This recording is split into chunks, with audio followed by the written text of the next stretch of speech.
when we had our breakfast the other day, you were telling us about cycling over from, and that would be Invergordon. Oh yes, that's right. Invergordon, well, that's taken Invergordon. Yeah, yeah. I belonged to a church group, and they used to meet once a week and talk about everything. And some was a Church of England vicar and a Church of Scotland vicar, and they were such nice guys, you know. And then they'd take us out as a trip. The WAPs going, and we'd cycle across. I think we'd catch a train from Arles to Dingwall, and then we'd cycle the rest of the west to Cardiff and various parts in the west coast of Scotland, and cycle back the next day.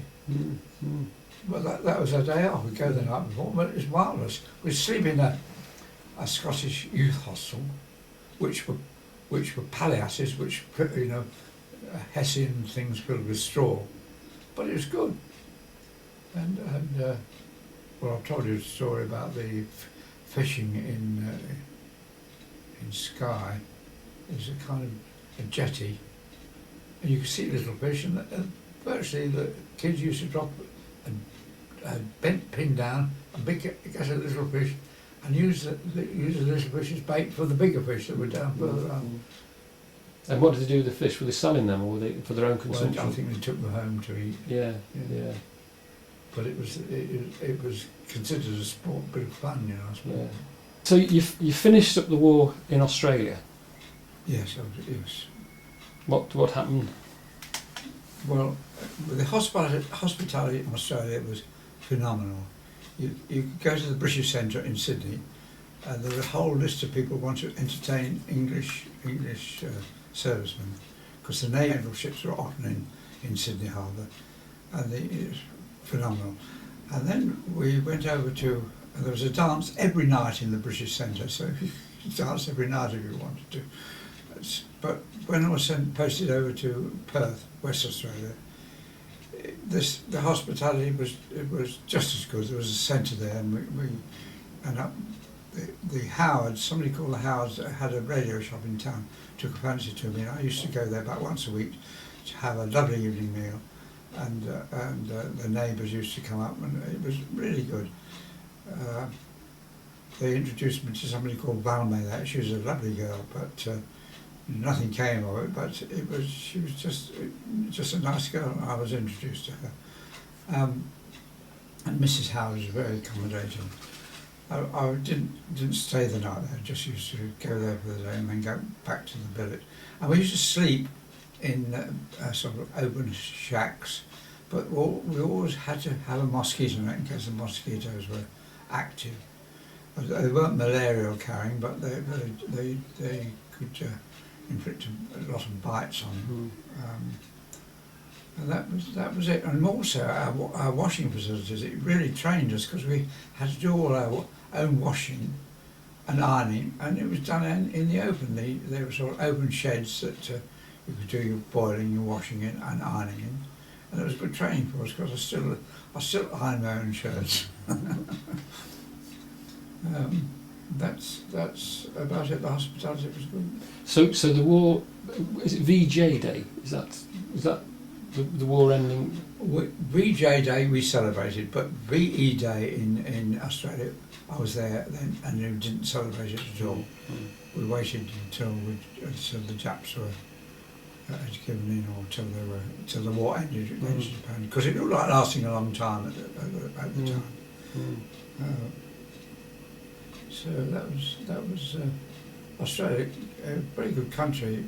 Very the holiday I had one holiday, one leave, went down to the place where the giant trees go, what are the big tall trees, the carry and jarrah trees. Some of them go 300 feet tall. And we watched Todd and I, who was a chum there, he was a jewellery designer in London at Hatton Garden, but we chummed up and we went to on this holiday together, and it was quite a revelation. And they've stopped chopping the trees down now, but in the days when they wanted people to go to Australia, they used to say, well, there's you can have 50 acres of that jarrah wood. Here's an axe. You know, if you want to clear the land, just clear it. But it was tough going to start with for the first settlers in Australia. When did you return back to England then from Australia? 1946. Right.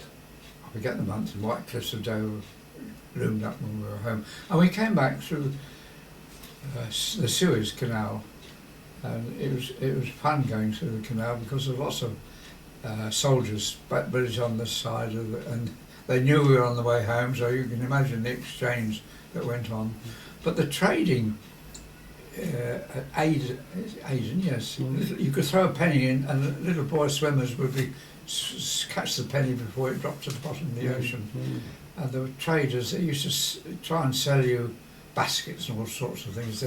You'd barter with them. They send it up on a piece of rope and a piece of string, and I never bought anything, but lots of blokes did. And getting through the Suez Canal, that was quite interesting. But then, just through Suez, they had lots of Algerian wine that you got hold of, and it was really deadly because people used to drink a bottle of Algerian wine, and you see them flaked out on, absolutely, flaked out, couldn't do anything. It must have been powerful stuff. Yeah. And then back through the Mediterranean, through Gibraltar, and across the sea and up the English Channel, there the White Cliffs of Dover. And it was great. But you weren't. Were you demobbed then, or did you have to slow down? No, I had to stay a bit in. We were allowed going out. We were allowed 2 kit bags, but the fruit and stuff I wanted to bring home, I brought about 6 kit bags home. You see, full of stuff, and that was quite permissible. Why were you bringing the fruit home? Dried fruit. It's dried fruit. No dried fruit. Right. And chocolate. No chocolate. Bring chocolate home. All sorts of food I brought home. I bet you were very popular when you returned home. Oh yes. And we could send fruit parcels from Australia. Right. Dried fruit parcels. It was about £5, and there's plenty of dried fruit in Australia. Yeah.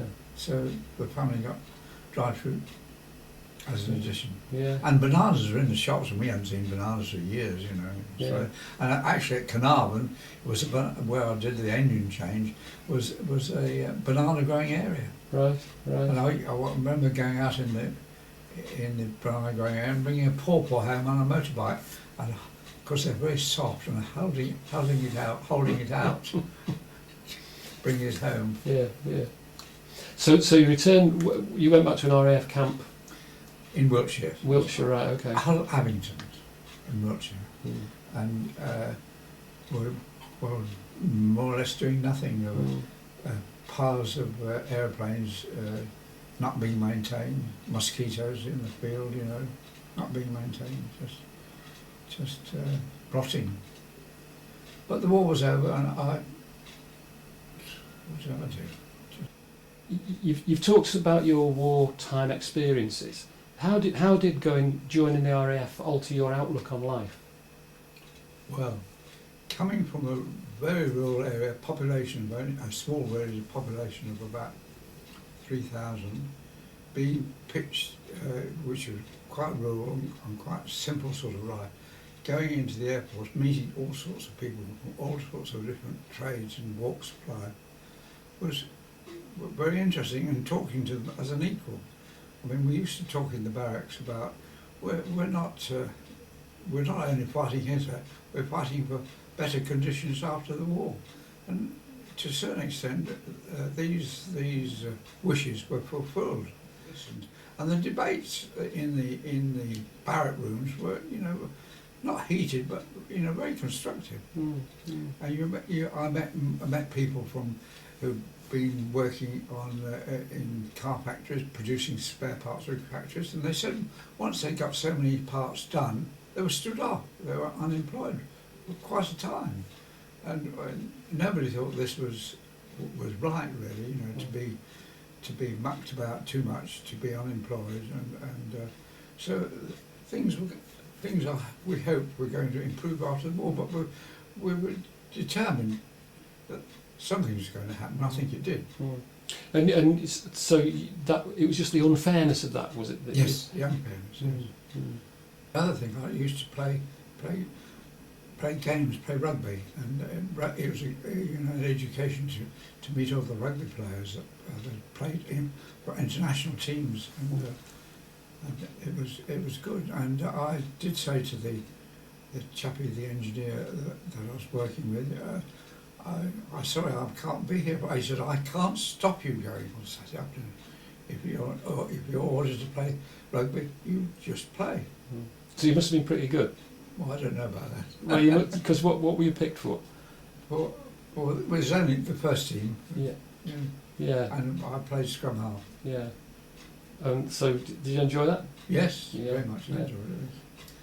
And it was, and you were meeting other people at the same time, meeting fresh people Yeah. from different parts of the organisation. Yeah. Because Alness was quite a big station with flying boats. It was very scattered. And sometimes in the evening with my friend Alistair Black, we used to listen to Saturday night theatre in a small knitted hut. I used to have to cycle about 2 miles, and he was down at the dispersal point, so it was just interesting. Alistair Black was a good chum. He was he finished up as an education officer, educating servicemen in India and Middle East. But he finished up being headmaster of school in Lurgan, Northern Ireland, a secondary one. And I went to his 50th wedding anniversary. That's later. Yeah. Yeah. I'm jumping. And you mentioned tennis at school. Did you still play tennis in the forces, or? I played tennis at school. Yes, I played tennis in the forces, but not much. Mm. If I ever had an opportunity and time to play it, and I did, but Mm. not very. I did other things. Have I talked about the fencing? No. No. Well, there's one chappie in one village said, "Would you like to fence?" So this was in North Scotland. He said, "Yes." So every one evening in the week we used to go fencing. He taught me fencing, foil fencing, and épée fencing, and sabre fighting, which was, I enjoyed it. It was good fun. You felt so alert and alive after a bout. So with all the full kit on. Yes, you weren't allowed to do it, Yeah. because in 1939 5 people died through Right. through wounds Right. because they didn't have the face mask on Yeah. properly. Yeah. Gosh. So you're all young men, Yes. billeted together, and Yes. I don't think the only thing you would have done was just play rugby. And what about your Oh entertainment? no! Well, entertainment. Entertainment. I've joined this church group. I've talked about that, haven't I? Joined in the church group, and we used to have expeditions. We used to have discussions about Omar Khayyam. We analysed one night, and the vicar thought how thorough it was and how very precise it was, and it was. They weren't against it, but they thought it was very open. Mm. And that was quite a revelation to talk about that. And then we used to have trips out across to the west coast of Scotland, because we were on the east coast at RAF Alness, and we used to catch the train to Dingwall, then cycle the rest of the way, and sleep the night in a hostel, a Scottish youth hostel, and come back the next day. And about 20 hours used to go, and we had service bicycles. They would sit up on big bicycles, but they were adequate to get us around. You mentioned this church group then. So were you religious at all? Well, not in a way. But when I first went to Cosford, I opted to be confirmed there, and I went to confirmation classes. I was actually confirmed at Cosford. Mm. So I don't know. Even the present Archbishop of Canterbury, he cast some doubt upon the existence of God, didn't he? So I wouldn't know how I go along with him, but I don't know. So were you like a regular church goer for that period of your life then? I wasn't regular, Right. but I used to go to church. Mm. Right. Right. That's Church of England, obviously. Yes. Yeah. I did as much. I started taking correspondence. Was sponsored by the Corn Agricultural Merchants for about a month, but I didn't finish it. But I started it because it wasn't time to finish it. But did you know you could go back to the family business? Yes, Or, yes, so that was yes. always the plan then? Yeah, it was a plan to go back to the Right, business. And right. welcome back. Yeah. And your brother? He was welcome back too. He came back about a year later because he was a year behind me. Hmm. We were straight into the business then. Right, right. I had given a car and used to go out and sell things, sell Right. feeding substance. At the same time, I was my father was voted on the local district council, so he used to spend most of his evening in district council. But gradually, he was leaving things to us to manage. Hmm. And we tried to carry on the enterprising things, to improve the machinery Hmm. and just other developments. When I came back home, I realised what a difficult time my sisters had going to school, catching school buses that sometimes didn't run or were late, and she used to spend hours. Sometimes her father or mother had to go and fetch her from the bus stop at Long Sutton because it was, and she did board for a bit at the school, but it was a very upsetting time for her really, and she left school and mother said, well, what do you want to do? And she said, well, I want to be a usher at a cinema or a guide to an old ruin, because she's interested in history, guide to an old ruin, and some outrageous things that one of the things, oh, Muriel, you don't want to do that, do you? Now, but, so she got a job in London at D.H. Evans and as a saleswoman, and she did quite well because it wasn't long before she was in the fur department selling fur coats to people, which was and in fact she inspired my mother to buy fur coats. so that was fun really, and. When was Muriel born then? She was born in 1930. Right. I was still at school, but when she happened to be born, we were home in the caravan, and we were, we couldn't understand why we were in the caravan, but you just put on us your treat, you sleep in the caravan. So we slept in the caravan for 2 or 3 days, and then we had a wrestling match one night, or a bit of banter, and he stuck a pea in my ear, and I thought, oh dear, but we got me to the doctors, and that was all right. And then I believe it was the next night, father came in early morning and said, "You've got a little sister upstairs."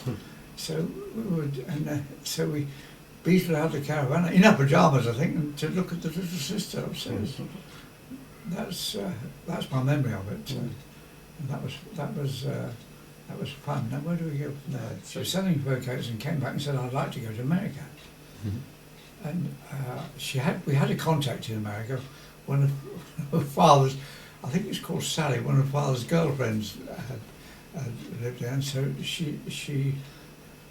it made a start for it, get somewhere to go, but she soon found her own way around and worked in one of them. She did housekeeping for somebody, looked after children and whatnot, and then she got a job in Macy's, I believe, one of the stores, and I think she was selling fur coats then. But she had big holidays. She earned enough money to go across to the West Coast, and also she had a holiday going down to Point Key West. I don't quite know where that is, but it was very adventurous. And then she came home. I don't know, it must have been a couple of years when she came home. And what did she do then? I don't know. Then she did some clerical work in the business, and then she got her trained as a seed analyst, because we needed seed testing quickly sometimes, and having your own seed testing station was the right way to do it. What are you doing when you're testing seeds? What is We're it? testing the germination, seeing Okay. it's satisfactory to sow. You're not allowed to sell seeds unless they have a certain percentage germination. Right. Unless they're wild seeds, and you don't have to have them tested at all. Mm. But things like grain, they're covered by the Seeds Act. Right. Right. No, that's interesting.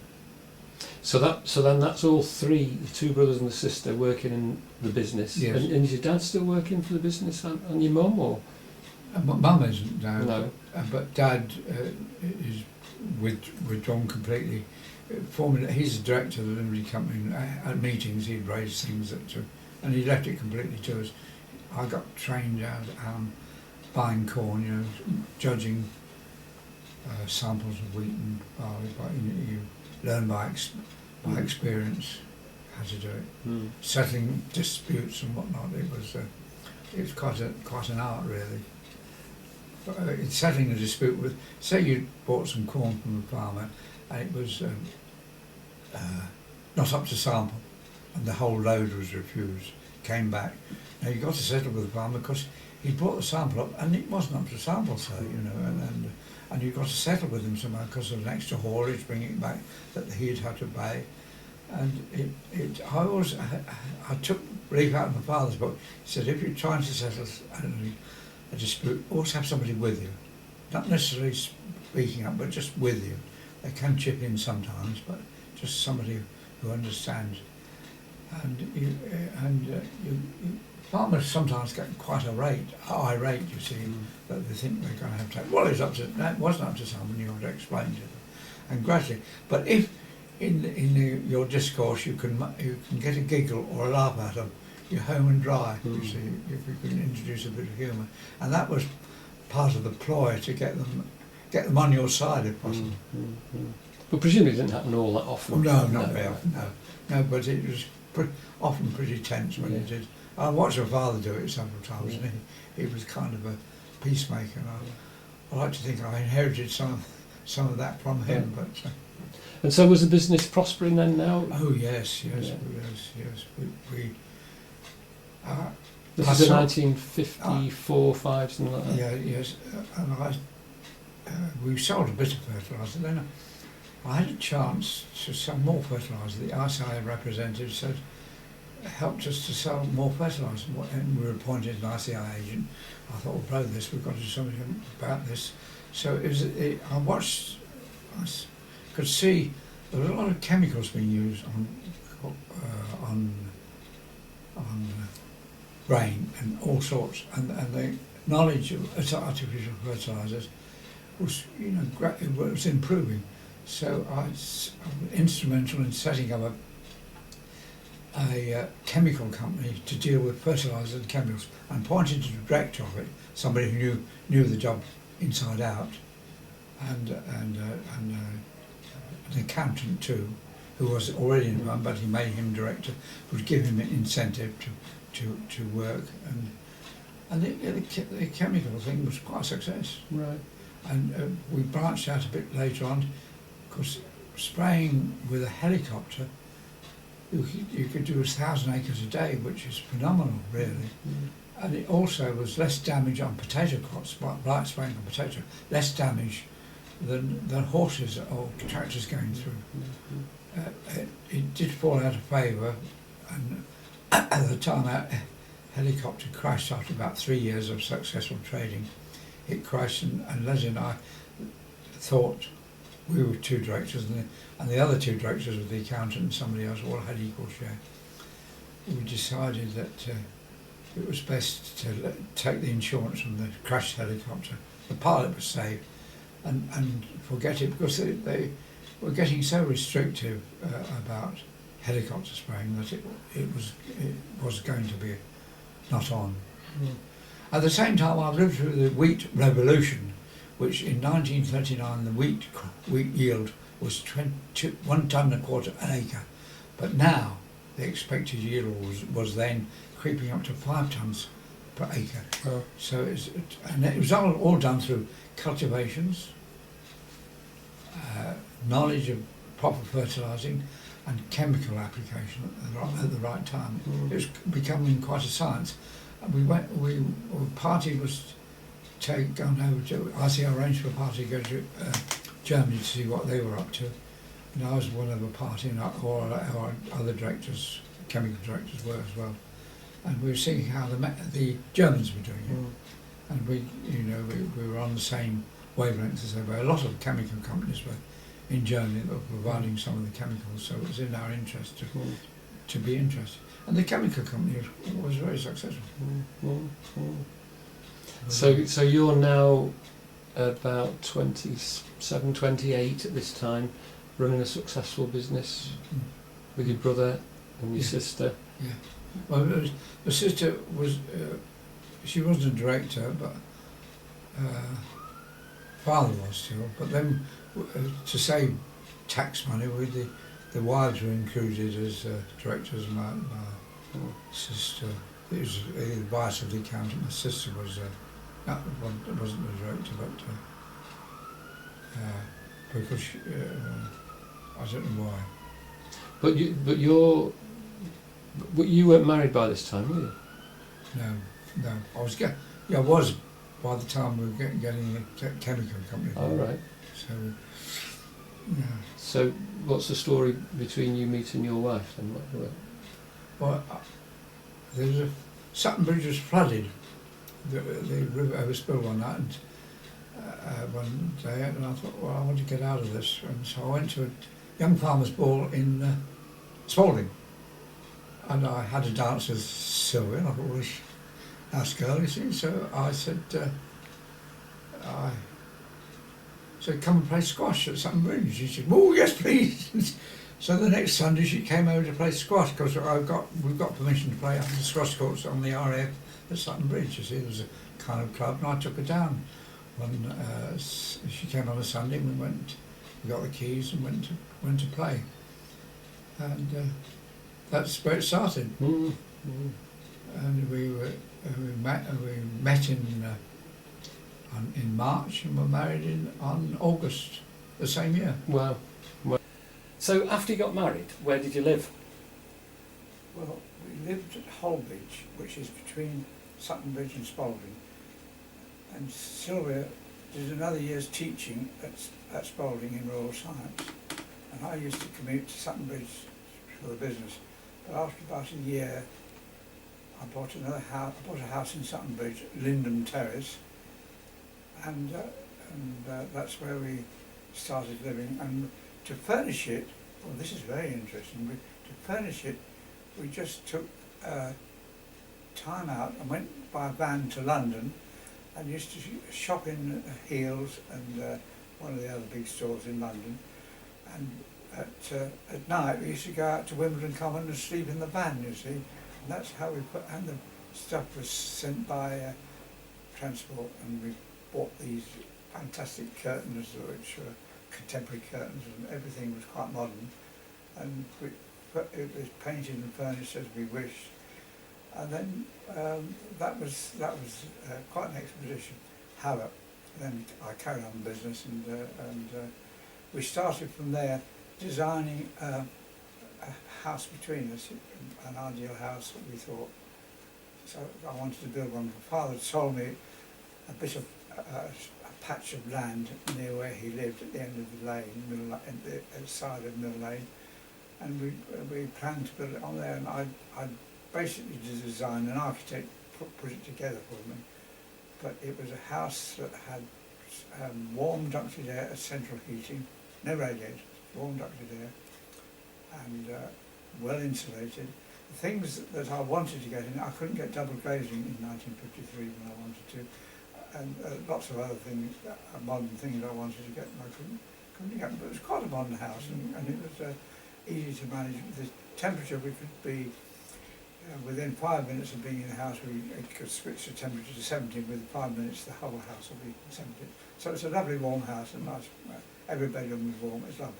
So where did you get your knowledge from to build a house? Did you read up? Are you the sort of person that would Well, during research the war, it? I used to read about housing, what U values you need to keep a house warm and all sorts of things like that. I managed to read a bit about it. And I didn't know much, but it was enough to know what I wanted. Yeah. It's quite unusual though, but following in your mother's footsteps to, Well, yes, to yes. build a house. I Yeah. only realised that since I've been in Liverpool. Yeah, right. So you're living in your house in the same piece of ground as the rest of your family who are in Yes, Mill House. yes. Still with the business. So Sylvia had stopped teaching then, Yes. and what was she doing then? Well, she having babies then. In 1955, Paul was born. Right. A big bouncing baby, born at the hospital at Kingsley. And then a year later, I think it was a year later, I have to look at my book. Yes, 1956, Helen was born on December the 31st. So that was two quite quick births.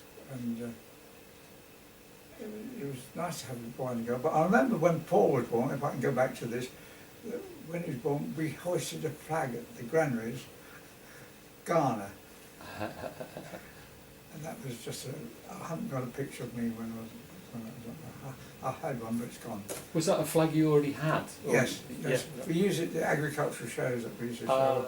Right, yeah. And then Sylvia, you bring up babies. Then in July the 2nd, 1959, Mary was born. In 1960, Elizabeth was born. Right. That was the complete family. So We had to build extra bedroom on the house to accommodate these, and at the same time we built a big lounge for the children to have music in and enjoy. Right.